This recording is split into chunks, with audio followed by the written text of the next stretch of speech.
Salut à tous, on se retrouve en extérieur pour parler d'un couteau artisanal. J'ai décidé de vous parler d'un couteau d'artisan aujourd'hui. J'avais le temps, je fais la vidéo dehors, j'espère avoir une bonne qualité. Il faut que j'aille quand même assez vite parce que il est 19 h passé, le jour commence à baisser. Du coup, il ne faudrait pas qu'on se retrouve dans la nuit en plein milieu de la vidéo. Alors, j'ai regardé, j'ai répondu à tout le monde. S'il y a des commentaires à qui j'ai pas répondu, c'est qu'ils sont passés à l'as, que je les ai pas vus et que voilà. Mais sinon, j'essaye de répondre à tout le monde. Alors, des fois, j'ai pas le temps de répondre tout de suite, ça met un peu de temps. Mais j'essaye de répondre à tout le monde.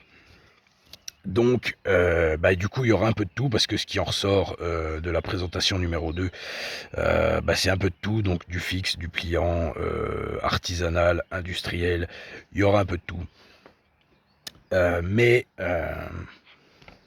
Sachant que ce que je préfère et ce que beaucoup préfèrent, enfin ce qui est ressorti dans les commentaires en tout cas, c'est l'artisanal parce que c'est quand même autre chose, ça a beaucoup plus de charme, c'est le travail d'un artisan, c'est autre chose, c'est vraiment autre chose. Le couteau artisanal c'est vraiment autre chose et beaucoup m'ont dit que, beaucoup trouvent qu'il n'y a pas assez de chaînes qui parlent de couteau artisanal, je suis complètement d'accord. Donc il y aura beaucoup d'artisanal, mais il y aura aussi de l'indus pour un peu tous les budgets aussi. Donc voilà, on va continuer un peu comme avant. Ce qu'on va essayer de faire, c'est la meilleure qualité d'image et des vidéos un peu plus courtes. Parce que c'est vrai qu'il n'y a pas tout le monde qui a que ça à foutre de regarder une vidéo de 20 minutes, 25 minutes, 30 minutes. Même si moi, quand j'ai le temps, ça me dérange pas. Oh, j'allais le sortir avant de parler de l'étui. Avant, juste un petit mot quand même sur la chaîne de mon pote. J'en ai parlé dans la petite vidéo vite poche où je vous montrais en vitesse le Shirogorov Néon NL, qui est à côté de moi. Je l'ai pris pour la comparaison. Ce couteau là. Donc là, Shirogorov, Néon NL. NL c'est pour inlay. Enfin, je vais pas vous refaire le truc. Je ferai peut-être une vidéo où on le voit mieux. En attendant, la chaîne de mon pote, l'outil primitif, donc ça s'écrit l'outil primitif, donc L apostrophe O-U-T-I-L, et puis primitif, P-R-I-M-I-T-I-F. Putain, je crois que j'ai réussi du premier coup. Donc au singulier, pas au pluriel. Chaîne qui va parler un peu de tout aussi, de l'artisanal, du pliant, du fixe. Lui, il est pareil, il est plus dans l'artisanal. Un peu en fait comme notre petite équipe de youtubeurs là. Je pense à Jean-Luc. Jean-Luc, il est surtout sur l'Opinel. Mais je sais qu'il aime le couteau artisanal, il fait partie de la clique. André, Passion Couteau Nature, Alain, l'ami Alain. Enfin, il y en a plein, mais pardon, je sais qu'on est beaucoup dans le couteau artisanal et c'est vrai que ça manque quand même pas mal de chaînes qui parlent de couteau artisanal. Donc voilà, et la chaîne L'Outil Primitif va en parler, va parler aussi d'industriel, va parler de DC, peut-être des petits hors-série, des trucs comme ça. Vite fait, le décor, qui vous l'aurez compris, n'est pas définitif, ça sera pas toujours celui-là, ça va changer. Un Victorinox, super Victorinox qui m'a été offert par mon pote de la chaîne Outil Primitif justement. Très très beau Victorinox. Avec le drapeau français, ça fait plaisir, on est patriote. Un briquet ancien qui a plus d'essence, pareil, ça c'est quelque chose qui pourquoi pas peut faire l'objet de hors-série. Les briquets anciens, c'est quelque chose qui peut aller dans les EDC, et puis moi c'est quelque chose que j'aime beaucoup, les briquets en général et les briquets anciens, tout ça. Donc pourquoi pas, ça c'est plus là pour la déco, un petit impact tool pour la blague, et le comté parce qu'on aime le fromage, putain. Alors, aujourd'hui, je voulais parler de ce couteau-là, un grand London de Albin de Loison. Alors, étui pancake en cuir, et pancake, alors c'est le style de l'étui, on appelle ça un étui pancake, moulé à la forme de la pièce. Très très joli étui, fait par Albin aussi. Donc un très très bel étui avec une très très bonne rétention. Le couteau il peut pas se barrer, là ce que vous entendez c'est la perle qui tape, mais alors il n'y a absolument aucun jeu dans l'étui. Alors quand la ceinture passe dedans, absolument aucun risque de perdre le couteau. Après on peut le porter dans un étui plus simple. Bon là il rentre pas dans celui-là, mais c'est pour donner un exemple, un étui fond de poche classique. On peut très bien mettre ce couteau là là-dedans, le porter en fond de poche. Pas obligé de le mettre à la ceinture forcément. Alors, je mets l'étui de côté, je vous de près quand même vite fait. Albin, c'est quelqu'un qui travaille beaucoup de choses différentes. Le cuir, pas mal de matières de toutes sortes, le titane, les matériaux composés de genre G10 micarta, les matériaux naturels genre la corne, enfin un peu de tout. C'est vraiment quelqu'un qui a beaucoup comment on dit, beaucoup de cordes à son arc, voilà. Là, on est sur un grand London. Albin, il aime bien faire plusieurs tailles sur le même modèle. J'ai un autre London de lui qui est un petit peu plus contenu, un petit peu plus petit, mais qui est tout aussi beau. Ici, on est sur un London qu'on va pouvoir appeler version luxe un petit peu, parce que on est sur un acier Suminagashi VG10. Alors, ça prend beaucoup les traces de doigts. Hop, ça prend vraiment beaucoup les traces de doigts. Alors, en temps normal, je suis pas un grand fan du Suminagashi. Je suis vraiment pas trop fan de ça en général, sauf quand c'est bien fait. Et là, ça va à merveille avec le couteau quand même. C'est une très belle pièce. Albin, c'est un coutelier. La première fois que j'ai eu une de ces pièces en main, j'ai été bluffé. Bluffé par la qualité mécanique, par la qualité de finition. Ce que j'aime beaucoup chez lui, c'est qu'il a une identité visuelle. Ça, c'est quelque chose de vraiment compliqué à avoir en coutellerie. Quand je dis identité visuelle, c'est dans le sens où on voit la pièce, boum, direct, on sait qui c'est qui l'a fait, quoi. Et là, chez Albin, on peut pas se tromper. Je vous montre son petit logo de près. Tac. Si c'est un artisan qui vous plaît, j'ai plusieurs de ces pièces, donc il y en aura d'autres. S'il y a des artisans que j'ai pas parlé, que vous avez envie de voir, n'hésitez pas dans les commentaires à me dire quel artisan vous auriez envie de voir ou quelle marque vous auriez envie de voir. Comme ça, je peux un peu ajuster le truc et peut-être parler d'un autre avant. Enfin, voilà quoi. Donc j'en reviens à celui-là. On va appeler ça une version luxe dans le sens où c'est des matériaux assez ouais, luxueux déjà. Alors, le principal défaut de ce couteau-là, qui au final n'a pas de défaut, quand on aime le design, ça va être de le prendre en photo et de le filmer. C'est un bordel. Ça prend les traces de doigts à mort. C'est une pièce qui prend vraiment les traces de doigts. Le Suminagashi, ça prend les traces de doigts à fond. Je vais encore l'essuyer. Je vais arrêter de foutre mes gros doigts sur la lame. Ça ira mieux. On est vraiment sur un coutelier. La première fois que j'avais une de ces pièces en main, j'ai vraiment été bluffé par la qualité mécanique, la qualité de finition. C'est vraiment ouais, c'est de la très belle coutellerie. Alors on aime ou on n'aime pas les designs. C'est vrai que c'est des designs qui sortent de l'ordinaire. Moi, pour ma part, j'adore. J'aime énormément sa production. Je sais qu'il y en a qui sont pas trop fans, mais bon, ça c'est les goûts et les couleurs. Voilà. C'est les goûts et les couleurs. Alors là, c'est un design, on prononce London. C'est un London. On prononce London. Alors, le truc exact du pourquoi on prononce London, je sais plus exactement. C'est une histoire, parce que je crois que ça vient des marins bretons ou un truc comme ça. Mathieu l'explique un peu plus en détail, Mathieu de la chaîne Couteau d'Artisan, l'explique un peu plus en détail sur sa vidéo sur le vendredi de Perceval, qui est aussi un design London. Couteau d'Artisan que je vous invite à aller voir d'ailleurs. Une super chaîne aussi, une des rares justement qui parlait de couteaux d'artisan. Enfin voilà, je me perds un peu comme d'habitude dans tout ce que je raconte, j'ai toujours tellement de trucs à dire. Donc là, on prononce London et pas London. Moi, ça me pose pas de problème, j'ai toujours dit London. Ceci dit, si vous dites London, c'est pas bien grave. Hein. Donc, la lame en Suminagashi 33 couches VG10, avec une révélation très belle. Souvent, on a des révélations assez noires, assez sombres sur le Suminagashi. Là, au contraire, on a une révélation assez brillante avec la partie, le cœur, donc, en VG10 qui est ici, qui est polymiroir. Voilà, on voit là du polymiroir très joli, une très belle révélation qui se voit vraiment bien.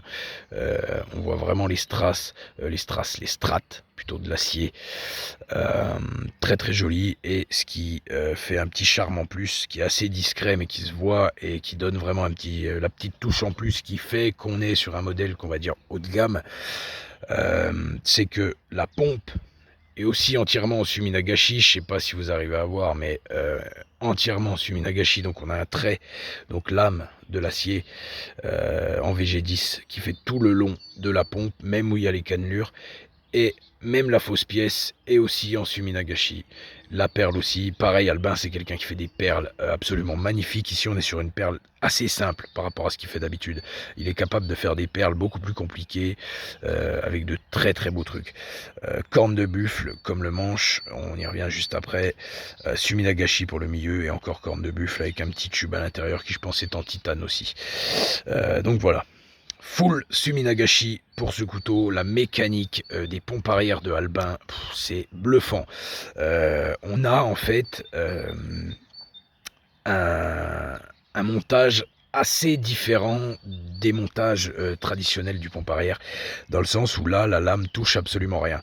En théorie, la pompe vient courir sur le talon de la lame ici, là ça touche absolument rien, c'est pour ça que c'est extrêmement fluide, et là on a une petite butée, ce qui va permettre aussi de faire la détente de la lame, et pareil quand on l'ouvre, ici on arrive à la butée, et la lame vient se bloquer, très très très bien fait, mécanique, impeccable, vraiment impeccable. Et pour le matériau, ici on est sur les platines qui sont en titane, titane qui doit faire 2 mm et demi d'épaisseur, 2 mm d'épaisseur, et qui va faire office de mitre. Alors c'est pas vraiment une mitre, ça va être plutôt la continuité des platines, dans le sens où il a arrêté les plaquettes un petit peu plus tôt, mais on peut appeler ça la mitre quand même, ça donne un style très très joli. Il y a d'autres artisans qui font ce genre de fausses mitres, qui sont en fait la continuité de la platine.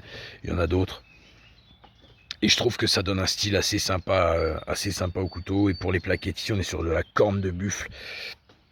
Alors corne de buffle qui est pas brute, qui a été polie, vraiment brillante, avec un très très beau poli, qui va très bien avec le reste du couteau, et le noir qui contraste bien avec le polymiroir, à part les traces de doigts.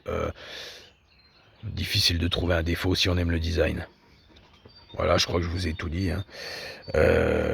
Corne de buffle, titane, Suminagashi. On est sur un grand londonial, c'est comme ça qu'ils les appellent, un grand london quoi. 4 doigts, celui-là c'est un 4 doigts, l'autre que j'ai, je crois que c'est un 3 doigts, je sais plus, je l'ai même pas sorti pour vous les comparer. Alors, comme je disais, les finitions sont parfaites, donc la lame, elle est parfaitement centrée. Puis là en plus, pas le droit à l'erreur, vu que la fausse pièce est en Suminagashi, on a exactement le centre de la fausse pièce, donc si la lame serait à peine décentrée, ça se verrait direct. Mais bon là, aucun problème. La taille, je vous le mesure vite fait. Donc on est sur 21, alors c'est toujours à quelques millimètres près, hein, je suis pas au poil de cul, mais 21 cm de longueur totale pour un peu plus de 9,5 de lame et 9,5 de tranchant quoi. Donc on n'est pas sur un couteau immense, mais on est sur une taille relativement correcte. Hop. Et pour un poids de hop, pour un poids de 133 grammes pile avec la perle. Donc il doit faire, allez, 130 sans la perle. Voilà pour cette magnifique pièce de Albin. Alors, pièce qu'on peut, couteau qu'on peut complètement ouvrir et fermer à une main sans aucun problème, hein. Si vous n'avez pas peur de faire des traces de doigts sur la lame, aucun problème pour ouvrir et fermer la pièce à une main. Hop là. Voilà, je crois que j'ai tout dit à propos de ce de ce london d'Albin de Loison.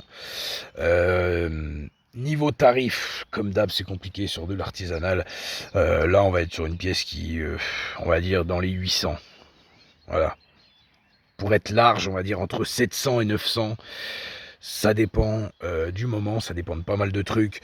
Par exemple, aux enchères, ça peut partir plus parce que y a des groupes de vente aux enchères pour les couteaux artisanaux, industriels aussi d'ailleurs. Hein. Mais ça peut partir plus, ça dépend. Mais c'est un artisan qui est assez recherché. Il prenait encore des commandes il n'y a pas si longtemps que ça. Je ne sais pas s'il en prend encore à ce moment. Au moment où je vous parle là, ça fait quelques temps que j'ai pas discuté avec, mais je sais pas s'il en prend encore, pour ça, il faudrait voir avec lui. Par contre, il y aura forcément beaucoup d'attentes. Je pense que ça va être quelques années, minimum 2 ans, je pense. Encore une fois, il faut voir avec lui si vraiment, voilà. Mais c'est un coutelier qui est vraiment extrêmement demandé, on comprend pourquoi. Même quand vous verrez les autres pièces, toutes celles que j'ai vues, toutes celles que j'ai eues entre les mains et toutes celles que j'ai eues à moi, franchement, il n'y a rien à redire dessus. C'est de la très très très belle coutellerie. C'est un coutelier qui monte plein pot depuis quelques années là. Et je pense qu'il va pas s'arrêter de sitôt parce que, et quand on en a eu entre les mains, c'est encore plus compréhensible. Alors, avec quoi je vais vous le comparer pour terminer ça? Avec 15 minutes. Je vais faire plus vite, je vais faire plus vite. La gueule. Bon, bah ça, pourquoi pas. Un petit Réat. Alors là, c'est un peu chiant de l'ouvrir ici parce que j'ai le pied de caméra qui est pas loin. Je pense que vous aurez reconnu Réat. Gravité, c'est le EXOM avec le blocage. Bon là, on est sur de l'industriel. Hein. Mais hop, ça donne une unité de la taille pour ceux qui l'ont. Tac. Ça pourra faire aussi l'objet d'une vidéo. Hein. Et bah vu qu'il était là, Chirogorov Néon NL, action Chirogorov, monté sur MRBS, très très belle action, extrêmement fluide. Là on est sur du petit EDC. Hein. À titre d'info, le Chiro il fait 19 cm. Comme d'hab, c'est pas un poil de cul, mais en gros c'est 19 cm quoi. Après, eh ben, avec celui de l'avant-dernière, je crois, ou enfin bref, une des dernières vidéos, le petit Orpen de Jérôme, le 6K, modèle 6K, toujours au top, ce petit EDC, framelock rapporté, très fluide, c'est monté sur roulement à billes, ça pète, ça souffle tout seul, c'est un super petit couteau. Pareil, couteau de Jérôme, si ça vous intéresse, vous en verrez d'autres. Je peux vous comparer, allez, avec un de mes indus préférés, Cold Steel 4 Max. Là, on est clairement sur un de mes designs favoris. Ici, on est sur le 4 Max italien. Cold Steel l'a décliné en plusieurs versions. Il existe... alors, je les ai tous. Hein. D'ailleurs, on m'a demandé pas mal de Cold Steel. Donc ça, c'est avec grand plaisir parce que eh ben, j'ai beaucoup de Cold Steel dans ma collection. Donc c'est avec grand plaisir que je ferai des vidéos sur Cold Steel, c'est une marque que j'aime énormément. Et là on est sur un design d'Andrew Demko, que pareil j'adore sa coutellerie. Donc il existe le 4 Max version américaine en deux générations. Génération 1, génération 2, 4 Max américain. Après le 4 Max italien, c'est celui-ci en acier CPM 20CV. L'américain aussi, les deux versions sont en CPM 20CV. C'est juste le G10 qui a une couleur différente, un peu plus claire, coyote. Et ensuite, le 4 Max Elite qui est fait à Taïwan avec le G10 bicolore. Là. Après, il y a tout ce qui est 4 Max. Je vais y arriver, putain. Tout ce qui est 4 Max Scout. Et après, on passe sur du custom de Andrew Demko en 4 Max aussi, qui reprend exactement le même design. Enfin, le 4 Max Cold Steel plutôt reprend exactement le même design que le 4 Max d'Andrew Demko. Et ben, par contre, là, on est sur une pièce qui fait plus de 25 cm. Hein, on est pratiquement à 26 cm ouvert. C'est pas du petit schlass. Et pourquoi pas? Et ben voilà, en fait, le 4 Max américain a la même couleur de G10. Ici, on est sur un Demko AD20 full size. Donc ça veut dire que c'est la taille maximum du AD20. Très très très belle pièce. Alors on n'est pas dans le même registre de prix, hein, forcément. Mais c'est un très très beau couteau. Pareil, ça pourra faire une vidéo. Et puis voilà, oh, un petit dernier quand même. Pog. Un petit Pog, que celui-là vous avez déjà vu, le Tinglit, avec ce magnifique micarta Bordeaux, qui a bien foncé avec le temps. C'est un joli couteau. Son premier proprio m'en parlait il n'y a pas longtemps d'ailleurs, justement, que le micarta était beaucoup plus clair quand il l'avait reçu. Déjà moi, quand je l'avais eu, le micarta était beaucoup plus clair. C'est le charme du micarta, ça se patine avec le temps. Mais il y a toujours cette action qui est juste incroyable. Guy Poggetti, un artisan qui excelle dans le liner lock. Et puis là on est sur une très belle pièce, le Tinglit. Un design que j'aime beaucoup chez Guy. Je vais décaler un peu tout ce bordel. Hop. Puis on va quand même se quitter là-dessus parce que putain, on va essayer de rester sous les 20 minutes quand même. Et je vais le poser là. Voilà, ça fait une belle tripotée quand même avec de belles pièces. Voilà, c'était le London, Grand London de Albin de Loison. J'espère que ça vous a plu. N'hésitez pas dans les commentaires, c'est avec plaisir que je les lis, c'est avec plaisir que j'y réponds. Et n'oubliez pas la chaîne L'Outil Primitif. Voilà, moi je vous dis à bientôt, au plus vite possible dès que j'ai le temps, et puis bonne soirée ou bonne journée à tous.